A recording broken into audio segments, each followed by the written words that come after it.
আপনারা দেখছেন একুশে টেলিভিশন। মধ্যবর্তী নির্বাচনে নামে মধ্যবর্তী টালবাহানার প্রয়োজন নেই। সময় হলেই নির্বাচন হবে, তখন জনগণই ঠিক করবে পরবর্তী সরকার কে হবে। আওয়ামী লীগের সাধারণ সম্পাদক ওবায়দুল কাদের সরকারি বাসভবন থেকে গণমাধ্যমের পাঠানো ভিডিও বার্তায় এসব কথা বলেন। প্রয়োজন নেই মধ্যবর্তী কোনো ইস্যু তৈরির, সময় এলেই নির্বাচন হবে, দেশের মানুষ তখন পরবর্তী সরকার কে হবে তা ঠিক করে নেবে।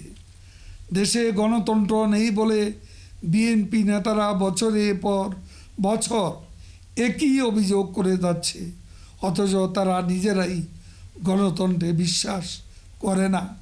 যাদের নিজেদের দলে গণতন্ত্রই নেই, তারা কিভাবে দেশে গণতন্ত্র প্রতিষ্ঠা করবে?